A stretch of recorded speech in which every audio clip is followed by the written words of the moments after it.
The clink of silverware against plates echoed alone in the quiet kitchen of our house in Bellevue, a suburb of Seattle. I, Nathan Harper, sat across from Claire, my wife of 6 years, trying to find in her eyes some trace of the woman I once loved passionately, but her gaze avoided mine, as if I were a stranger. Claire shoveled spaghetti into her mouth with unusual haste, her blonde hair neatly tied back, swaying slightly. Lately, she'd been coming home late, citing work, and her coldness made me uneasy. I told myself it was just the pressure from my tech company, but a bad feeling kept rising, like a cold breeze slipping through the warm room. Before diving into the story, comment where you're watching from, and don't forget to subscribe so you won't miss the latest stories. Claire's phone lay next to her plate, its screen dark. I was about to break the silence, ask her about weekend plans, when a flash lit up the phone. A notification. I glanced reflexively, and the words that appeared made my heart stop. Can't wait to feel you inside me again. Meet at the usual spot in an hour. Ethan Caldwell. The name hit like a sharp knife. He was the slick businessman Claire had mentioned with admiration, a partner in her business project. But this message, it wasn't a work greeting. It was blatant betrayal, stabbing straight into my pride. Blood rushed to my head.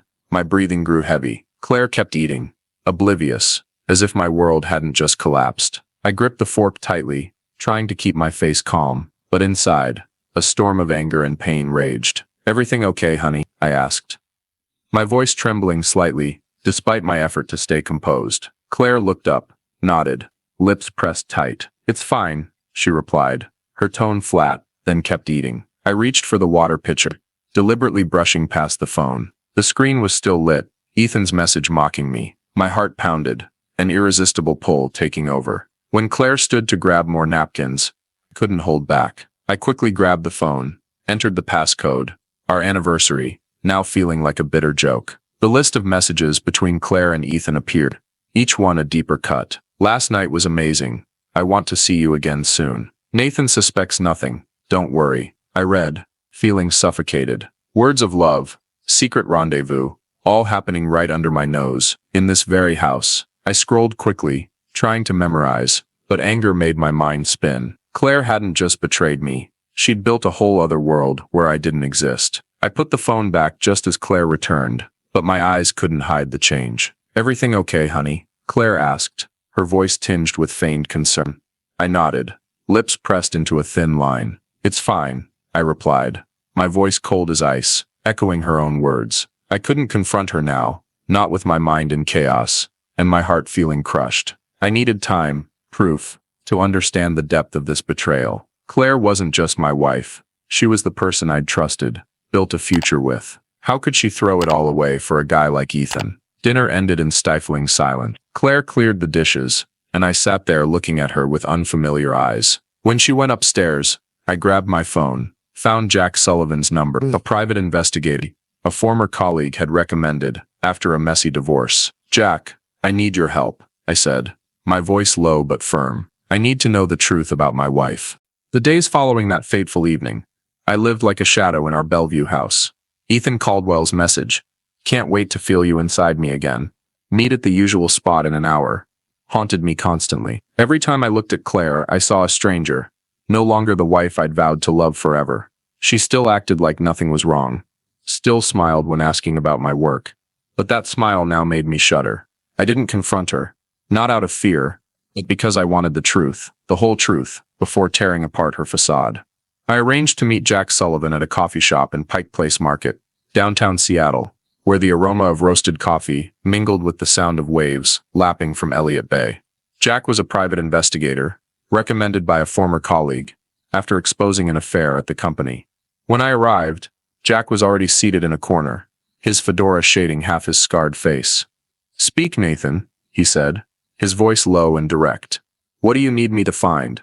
I told him everything. The message from Ethan, Claire's coldness, and my gut feeling she was hiding a terrible secret. "I need proof," I said, clutching my coffee mug tightly. "I want to know how far she's gone with this guy." Jack nodded, jotting notes quickly. "Give me a few days. If your wife's got secrets, I'll bring them to light." As he left, I stayed, watching the bustling crowd outside. Pike Place was lively, but inside me, there was only emptiness. 3 days later, Jack sent an email with a curt subject, "Preliminary report." I opened the attachment in my home office, heart pounding. The photos hit like knives. Claire and Ethan hand in hand at a fancy downtown Seattle restaurant. Claire entering a hotel with Ethan, her radiant smile one I hadn't seen in ages. There were credit card receipts, a pricey watch, a Hawaii trip, all paid from our joint account. I read their emails, words of love that made me nauseous. "You're the best thing in my life," Claire wrote. "Nathan will never understand me like you do," Ethan replied. Smug, "He doesn't deserve you, Claire. Only I can give you everything." I sat there, hands trembling, feeling choked. Claire hadn't just cheated. She'd betrayed me systematically, using our money to fund her lover's pleasures. I wondered what I'd done wrong. Was I too busy with work, too caught up in tech projects to notice her drifting away? But then anger surged, drowning out self-blame. No, this wasn't my fault. Claire chose to deceive, and Ethan, that arrogant businessman, used her to feed his ego. That night, as Claire slept soundly, I sat in the living room, the laptop's glow lighting my face. I remembered the early days of our marriage, when we attended a tech conference in San Francisco. Claire had laughed brightly, holding my hand under the sunset on the Golden Gate Bridge. That memory now felt like another knife, deeper, more painful. How could she change so much? How could she discard everything for a guy like Ethan? I knew I had to act, not just for revenge, but to reclaim my honor. I found Sophie Bennett's number, a renowned Seattle divorce lawyer known as the Shark in a power suit. I called her the next morning, voice calm but resolute. "Sophie, I'm Nathan Harper. My wife's cheating, and I need you to help me take back everything." Sophie listened without interrupting, then replied with a sharp tone. "If what you say is true, Nathan, we'll make her and her lover regret it. Send me the evidence, and leave the rest to me." I sent Sophie all the files Jack had gathered, attaching a brief note. "They have to pay." The moment I hit send, a surge of energy rose in my chest, not relief, but relentless determination. The wound still stung, but it no longer held me back. Claire and Ethan thought they'd fooled me, but they'd soon learn that was a grave mistake. After reviewing every piece of evidence Jack provided, I couldn't stay still. The photos of them hand in hand, the receipts for lavish dinners drawn from our joint account, and their sneaky love letters, it all rubbed salt in the wound. Every night, I sprawled on the sofa in our temporary Bellevue home, staring at the ceiling, unable to stop wondering, when did it all start to crack? The love, the trust, all shattered, leaving only a cold void. But slowly, that pain turned into a smoldering fire. Ethan Caldwell, that pompous businessman, had laughed in my face as I turned away. And Claire, once my entire world, betrayed me with her silent complicity. I couldn't let them live comfortably in their lies. I couldn't let them think I was the loser. I decided to confront Ethan first. Jack had given me the address of his office in Seattle's downtown financial district, a gleaming glass skyscraper in the city's heart. That morning I drove through rain-soaked streets, my heart heavy, but my resolve ironclad. Stepping into Ethan's sleek office, I saw him behind his desk, black suit snug, a smug smile on his lips. "Nathan Harper," he said, his voice smooth as oil. "What brings you here?" I didn't mince words. "I know about you and Claire," I said, voice cold as ice, tossing Jack's photo stack onto his desk. Pictures of Claire and Ethan at restaurants, hotels, now lay scattered before him. Ethan glanced at them, his smile unwavering. "You're blowing this out of proportion, Nathan," he said, leaning back in his chair. "Claire needs someone who truly gets her. You're too busy with your code, right? She said you stopped caring about her." His words hit like a punch to the face. I clenched my fists, nails digging into my palms. "Don't play righteous," I growled, stepping closer. "You think you can steal my wife, use my money for your fun, and walk away clean? I have proof, Ethan. I'll expose everything, and your reputation will be in ruins." Ethan laughed loudly, but I saw a flicker of panic in his eyes. "Go ahead and try," he said, standing, slightly taller than me. "But Claire chose me. She said you're a failure." I wanted to lunge and wipe that smug look off his face, but I held back. Hitting him would solve nothing. "Just wait," I said, voice low but sharp. "You'll both regret this." I turned and left, leaving Ethan with the photos on his desk. My blood boiled, but the confrontation only fueled my resolve. Ethan wasn't just a wife stealer. He was my enemy. Back at our Bellevue home, I waited for Claire. She walked in, still with that fake smile, as if nothing was wrong. "Everything okay, honey?" she asked, setting down her purse. I didn't answer, just threw the photos onto the table. "Explain," I said, voice trembling with anger. Claire looked at the pictures, her face paling. Nathan, you've got it wrong, she stammered. But I cut her off. Stop lying. I know everything. Ethan, the hotels, the gifts he bought with our money. How long, Claire? Tell me. She lowered her head, shoulders trembling slightly. 6 months, she whispered, voice breaking. I felt lonely, Nathan. You were always busy not caring about me anymore. Her excuse poured fuel on my fire. Lonely? I roared. You think that justifies betraying me, using our money to feed that guy? Claire looked up, eyes brimming with tears, but I felt no pity. I want a divorce, I said, voice hard as steel, and I'll make sure you and Ethan pay for what you've done. She opened her mouth to speak, but I raised a hand. Don't, I said, voice icy. Get out. I don't want to see you anymore. She stood there, stunned, then quietly went upstairs. I sank into a chair, mind reeling. 6 months, half a year of lies. I'd loved Claire, dreamed of a family, but now she was just a traitor. That night, I called Sophie Bennett, the sharp lawyer I'd considered contacting. I have enough evidence, I said, voice firm. I want you to help me take back everything Claire and that guy stole. On the other end, Sophie chuckled softly. Good. Send it all to me. We'll make them regret every wrong choice. The fight with Claire and Ethan Caldwell didn't just ignite my will. It exposed the void they left behind. Sitting alone in the house once called a home, I saw only emptiness and deceit drifting between the walls. Claire had moved out, leaving me with the wreckage of a sham marriage. Their final words still echoed. Ethan's sneering smirk. You're nothing. And Claire's cheap dodge. I felt abandoned. They thought they could trample me and move on unscathed. But they misjudged who I was. This time, I wouldn't forgive, not because I still loved her, but because I owed myself a declaration of honor. I met Sophie Bennett at her downtown Seattle office, a modern space with glass windows overlooking the city skyline. Sophie, with short platinum hair and eyes sharp as a blade, sat behind her desk, flipping through the documents I sent. Jack Sullivan's report with photos, receipts, and emails. Between Claire and Nathan, this is gold, she said, tapping her pen on the desk. Claire used joint funds to bankroll her lover. That gives us a huge edge in the divorce. But if you want to go big, we need a strategy. What do you mean? I asked, leaning forward. Sophie smiled, the smile of a shark smelling blood. I don't just want to take Claire's assets, she said. I want both of them, her and Ethan, humiliated before the whole city. We can expose this scandal, but we need the right moment and stage. The idea made my heart race. I didn't just want to win in court. I wanted Claire and Ethan stripped bare before everyone they tried to impress. Sophie suggested the annual charity gala at Emerald Crest Hotel, an event drawing Seattle's elite business people, politicians, media. It's the perfect place, she said. We'll release the evidence right in the middle of the gala, so no one can ignore it. I nodded, feeling like a warrior plotting an attack. But to ensure success, I needed more dirt. I called Jack Sullivan, asking him to dig deeper on Ethan. Find anything, Jack, I said. I want to know every dark corner of that guy's life. A few days later, Jack sent a new report, and what he uncovered stunned me. Ethan wasn't just cheating with Claire.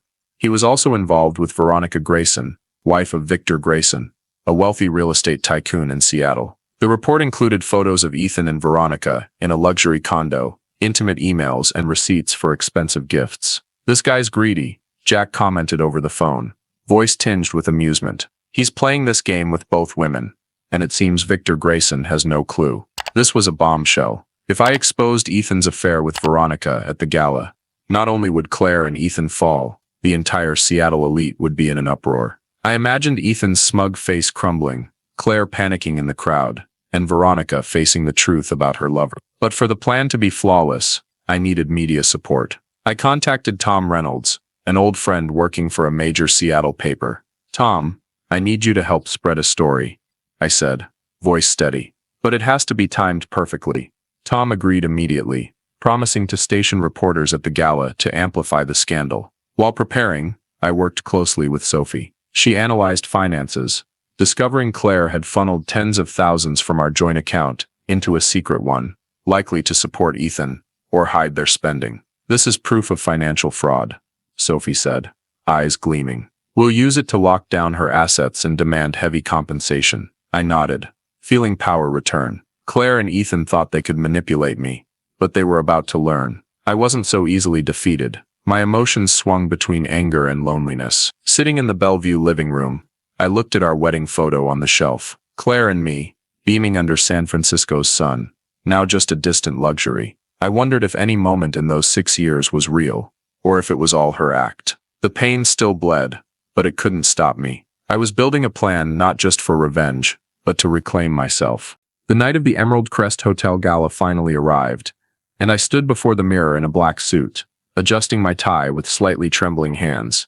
Outside, Seattle was shrouded in misty rain, but inside me burned a fierce fire.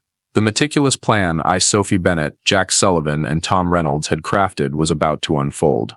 Claire and Ethan would walk into this gala, arrogant and confident, unaware I'd set a perfect trap. I took a deep breath, meeting my own eyes in the mirror. Tonight they'd pay for what they did.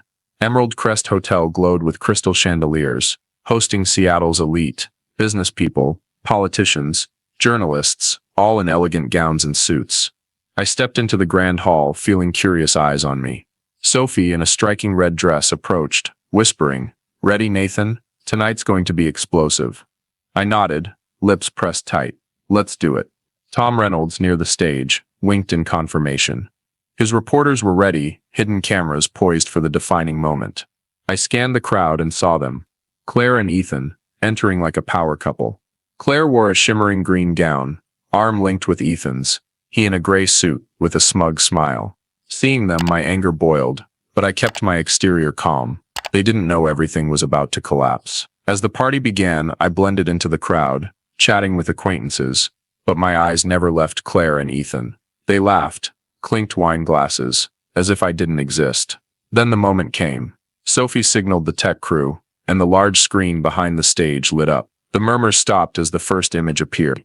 Ethan and Veronica Grayson, Victor Grayson's wife, in a luxury condo, hand in hand. Next came an email, "I love you, Veronica, more than anyone." Then photos of Ethan and Veronica, at a restaurant, gifts he bought her. The crowd gasped, whispers spreading like wildfire.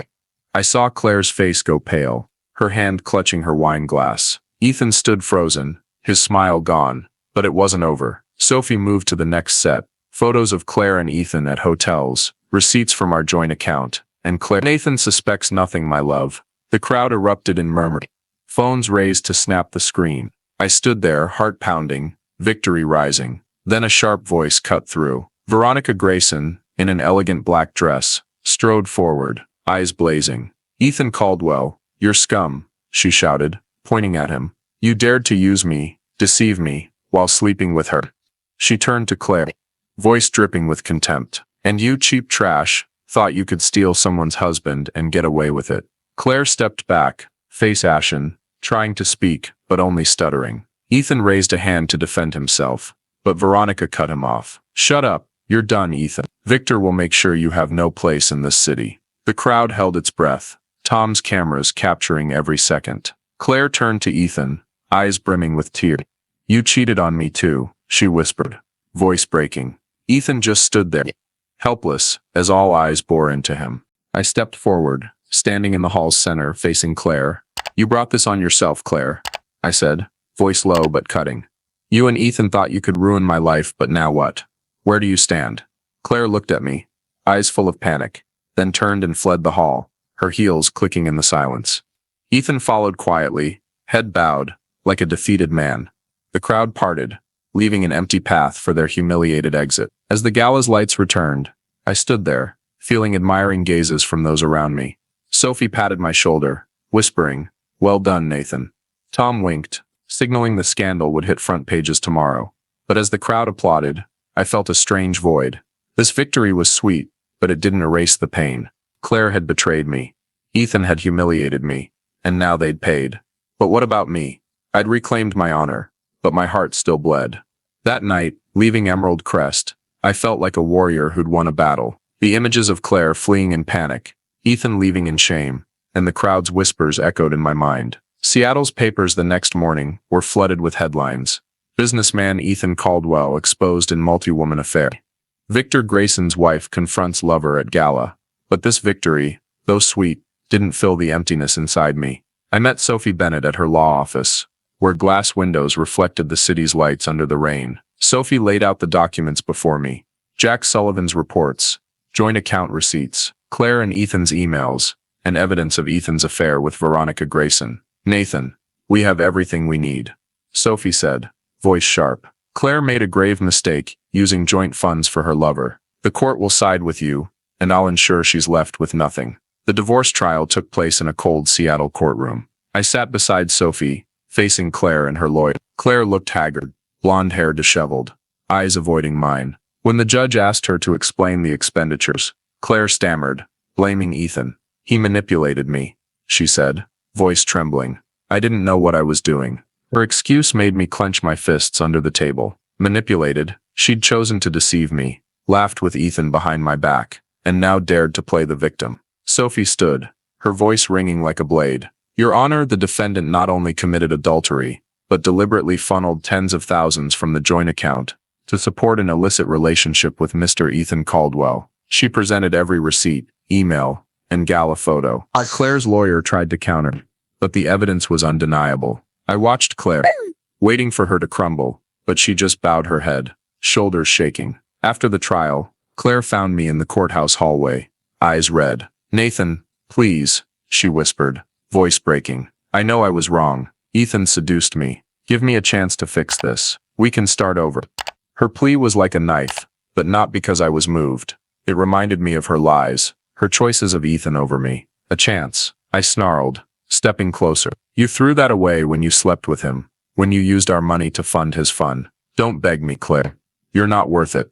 She opened her mouth to speak, but I raised a hand. Don't, I said, voice cold as ice. Get out of my life. Forever. Claire stood stunned, tears streaming, then turned, her steps heavy in the hallway. Watching her leave, I didn't feel the satisfaction I'd imagined. Only a mix of relief and bitterness. She'd once been everything to me, but now just a stranger. A few days later, Sophie called me to her office with good news. While reviewing documents, she found the Bellevue house was solely in my name. A decision my father made years ago, insisting on it, just in case. Back then, I thought he was too suspicious of Claire, but now I silently thanked him. This changes everything, Sophie said, smiling. Claire has no claim to the house, and with the financial fraud evidence, we'll secure most of the assets. In the end, the court ruled in my favor. I kept the Bellevue house, most of the joint assets, while Claire got a token settlement. For her, it was the price of betrayal. Ethan faced harsher consequences. Per Jack's reports, he lost major contracts after the gala scandal. Victor Grayson filed a lawsuit against him for fraud in an investment deal. I called Ethan once, just to hear his voice one last time. Nathan, can we talk? He said, voice shaky, panicked. I chuckled and hung up. He wasn't worth my words. 6 months later, I stood alone in the house that had seen both joy and betrayal. No more Claire's laughter. No more fake family dinners. Just silence and me, with a victory tinged with sorrow. Rumors said Claire moved to Portland to start over, while Ethan lived in obscurity, shunned by society. Local papers still mentioned the divorce case, calling me the betrayed husband, who turned the tables. But that title brought no joy. I'd reclaimed justice, exposed the truth, but what I'd lost couldn't be replaced. This victory was of the mind. My heart was still learning to heal. I decided not to let the past define me. Claire and Ethan tried to destroy me, but I'd turn pain into purpose. I thought of others, those betrayed, who lost faith like me. From that, Nathan's Haven was born, a non-profit supporting people through marital crises, offering counseling, legal aid, and financial help. I used part of the divorce settlement to launch it, working with experts to build programs. Each step felt like reclaiming a piece of myself, not the betrayed husband, but a man with a new purpose. To officially launch Nathan's Haven, I held a fundraising gala at Emerald Crest Hotel, the same place Claire and Ethan fell. This time, no scandal, no revenge, just sparkling chandeliers and hope. The grand hall overflowed with Seattle's elite, business people, philanthropists, journalists, all in elegant gowns and suits. Fresh flower arrangements adorned tables, and a string quartet played soft melodies. I stepped onto the stage, mic in hand, looking out at the crowd. Thank you all for being here tonight. I began, voice low but clear. Nathan's Haven was born from pain, but it exists to bring hope. No one deserves to face betrayal alone. We can help them rise, stronger than ever, as I did. We can help them rise, stronger than ever, as I did. My words resonated, and the crowd applauded warmly. I shared Nathan's Haven's mission, counseling, legal, and financial support for the betrayed, helping them rebuild. Donors raised hands, pledging tens of thousands, and I felt a pride I'd never known before. Stepping off the stage, I was swarmed with handshakes and congratulations. But amid the crowd, one face stood out, Lila Hart, a co-founder of Nathan's Haven, with wavy brown hair and sharp green eyes. Mr. Harper, Lila said, voice warm but professional, I'm truly impressed. Nathan's Haven is remarkable, especially after what you've been through. I smiled, caught off guard by her sincerity. Thanks, but call me Nathan, I replied. Lila nodded, her smile lighting up her face. I'm Lila Hart. I'd love to discuss Nathan's Haven further, and your journey. Your story inspires more than you know. That gala unexpectedly opened a new door, a path I hadn't foreseen. Lila Hart, with her rare sincerity, approached me with a warmth that felt genuine. Not just intelligent, she had a natural empathy, as if she understood the losses I'd endured. When she shared a friend's betrayal story, I saw myself in it. We talked longer than I expected. From the gala's purpose to personal pains I rarely voiced. As Lila left, leaving her card and a warm handshake, I didn't think of love, not yet, but something more precious. A connection, a chance to be truly understood. That night, I stood silently on the Bellevue balcony, gazing at Seattle's skyline. Lights shimmered through a thin rain, and the Space Needle loomed faintly in the night fog. The city seemed calmer than ever. So did I. No more smoldering anger. No more screaming pain. Just quiet. As if after the storm, I'd learned to breathe again. I once thought I'd never overcome that shock. Ethan Caldwell's message, can't wait to feel you inside me again. Meet at the usual spot in an hour, had been a knife through my soul. The hotel photos, joint account receipts, Claire's evasive eyes, and Ethan's mocking smile had pushed me to the edge. But in that darkness, I found allies. Sophie Bennett, the unflinching lawyer, Jack Sullivan, the relentless investigator, and Tom Reynolds, the loyal friend. With them, I exposed everything at the Emerald Crest Hotel Gala, turning their stage of arrogance into a platform of truth. Now, Nathan's Haven is growing. Its counseling and legal programs have helped dozens through marital crises. Each success a reminder I chose the right path. But what strikes me most is my own journey. I thought I'd never escape betrayal's pain. I wondered if any moment in my 6 years with Claire was real, or all just her act. Now, I realize the answer doesn't matter. Claire and Ethan chose their path, and I chose mine. One of strength, self-mastery, and hope. Last week I met Lila Hart again at a Pike Place Market coffee shop, where the scent of roasted coffee and Elliott Bay's waves created a cozy space. Lila, with her wavy brown hair and sharp green eyes, came to discuss Nathan's Haven as promised after the gala. But our talk soon went beyond work. She shared her own journey, someone who lost faith and love after betrayal. I admire you, Nathan, she said, voice sincere. Not everyone can turn pain into something as great as Nathan's Haven. I smiled, feeling a rare connection. Call me Nathan, I replied, echoing our first meeting. Lila laughed, and we kept talking about simple things, books, music, Seattle's rainy charm. When she mentioned a friend helped by Nathan's Haven, my heart lightened. Lila wasn't just smart and captivating. She understood the value of rising after a fall. As we parted, she left an invitation. Maybe we should meet again, not for work, but just to talk. I nodded, sensing a spark of hope. Not love, not yet, but the chance to open up again. Yesterday, I heard Claire's trying to rebuild in Portland. Part of me once wanted her to suffer forever, but now I feel only peace. She and Ethan are no longer shadows haunting me. They're the past, and I've left them behind. Sitting in the Bellevue living room, I looked at the empty frame where our wedding photo once hung. No more pain, just clarity. I lost a marriage, but I found myself stronger, more confident, ready for the future. Standing on the balcony, I breathed in Seattle's cool air. The Space Needle glowed in the night, a beacon guiding forward. Nathan's Haven is my new beginning, and Lila Hart, with her smile and empathy, is a sign life still holds good things. I'm no longer betrayal's victim. I'm Nathan Harper, a man who fought, was now, ready to write my next chapter. The rain fell lightly, but I smiled. This is the dawn of a new story. Nathan's story in Seattle reflects modern America's challenges and opportunities, especially facing betrayal and personal crises. His journey, from the shock of Claire's affair, revealed by a phone message at their Bellevue dinner, to winning back assets in court, to rebuilding with Nathan's Haven, offers a deep lesson on resilience and redefining oneself in today's U.S., where work pressures, social media, and complex relationships often shake trust. Nathan confronting Ethan in his downtown Seattle office and exposing the scandal at the Emerald Crest Gala show the power of facing injustice head-on, a valued American trait where individuals are urged to defend their rights. Nathan's Haven, aiding those through marital crises, mirrors America's community spirit and social responsibility, where nonprofits play a big role in healing societal wounds. Meeting Lila Hart at Pike Place Market suggests that, despite pain, opening to new connections is key to moving forward. The lesson: in American life, where betrayal can come from those closest, like Claire to Nathan, don't let pain define you. Take control as Nathan did through legal action in Nathan's Haven. Seek community support and open to new hope, like meeting Leela. Resilience and responsibility will help you not just overcome, but find meaning in adversity. Don't forget to subscribe to catch inspiring stories like Nathan's Haven, where pain turns into hope. Thanks for joining us, and we'll see you in the next video with more uplifting lessons from Seattle.